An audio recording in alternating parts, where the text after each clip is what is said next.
Hey everyone, it's Nico, and in this video, we're going to take a look at a beat 'em up that just released on Steam that's actually an official remake of a 1989 arcade game.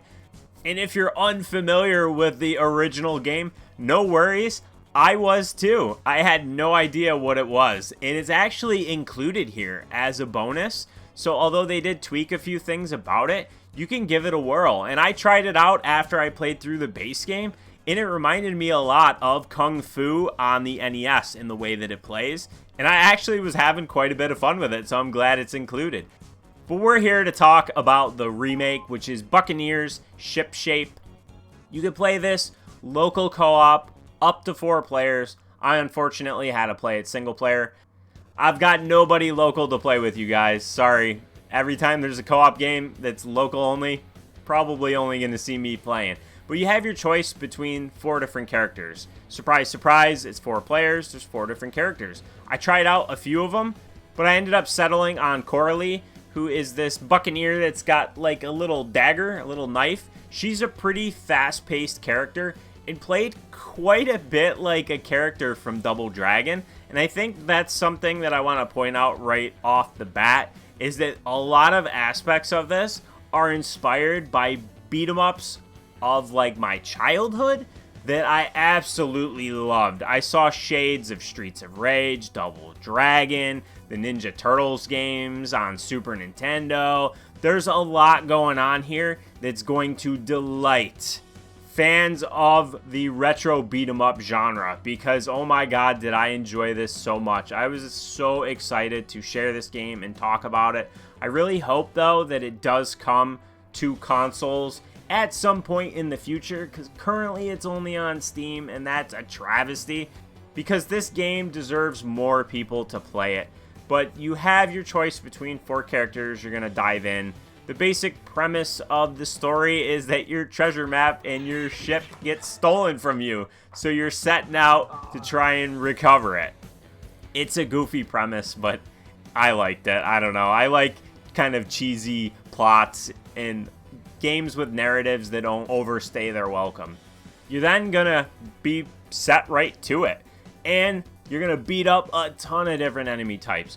Ranged, melee, combinations of the two, all sorts of different things. There are some different power-ups like whips, pistols, so you can actually shoot guys right in the face with your pistol. And although the game fundamentally has attack on a single button, you have a surprising amount of moves that you can pull off. You can sprint by double tapping the move button. And then additionally, there are different jump attacks, slide attacks, combos. You can grab and throw your enemies across the screen or pummel them while you're holding on to them. There's a lot going on here, and they mapped it in a way that just felt right. Again, it felt right and very similar to games in the genre that I played as a kid. So if you're a fan of beat 'em ups like I am, this is going to feel just right to you. You have full control over your character. Everything is responsive and fluid, and I love the speed that the game plays at. It plays at a very fast pace, not too fast, but not too slow. It's that sweet spot for me. Then when you get to the end of each level, you're going to have a boss fight. Defeat them, you're going to get some gold and things like that. But if you play on the higher difficulty level, it does remove some of these elements, and I'll cover on that in a bit.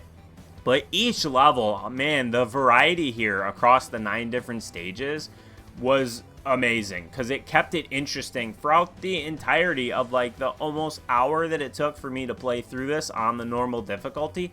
There are even levels that are different in unique ways. There's this level, I think it was the 2nd or 3rd level, where you're like on this little paddle boat and you're trying to paddle through the water, and you have obstacles coming at you and enemies, and you're trying to get to your boat, which you can see in the distance. Like, this was pretty cool. Then there was an underwater level, and that was pretty cool. I could pummel Jaws in the face. But I don't want to spoil all of its fun little moments and quirks, so I'll just lay those 2 out there as examples. As far as presentation goes, the pixel art is fantastic. It is faithful to the original game, which, as you saw, I showed it off earlier.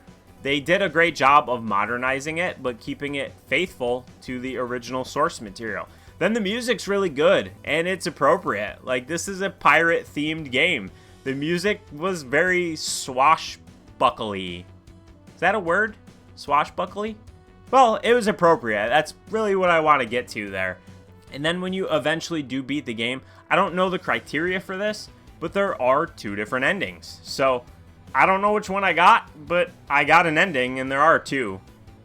Something that they added since the game released, based on player feedback. Now, there were a few patches of bug fixes versus maybe other creators that covered the game when it first came out. They did do some bug fixes, and then additionally, they added a hard mode. So what I'll say about the hard mode is that if you are a seasoned beat-em-up veteran, you probably want to start on the hard mode, because normal was fairly easy. Like, yes, I died a few times playing through it, but it wasn't hard. I didn't even use a continue.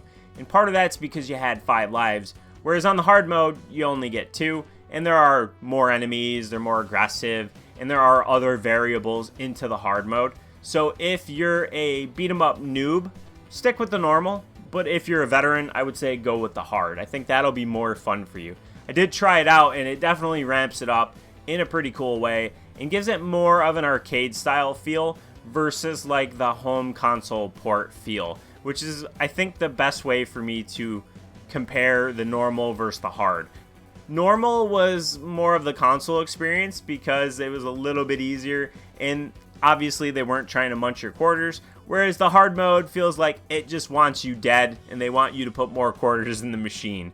So this was Buccaneers Shipshape, which was probably at this point my favorite beat 'em up that I've played this year, genuinely. It's definitely one of the more lesser known ones, which was another reason why I was super excited to do this review on it. So if you're interested in the game, I'll have a link in the description below to the Steam page. Hopefully it'll eventually come to console, even if it's just Nintendo Switch, so that more of you can play it if you're not PC gamers. If you have any questions on the game, something I missed or didn't cover in great enough detail, let me know down in the comments below. If you enjoyed the video, make sure to give it a like, subscribe if you haven't done so already, and click the bell icon for notifications. And as always, I appreciate you watching, and I'll see you next time.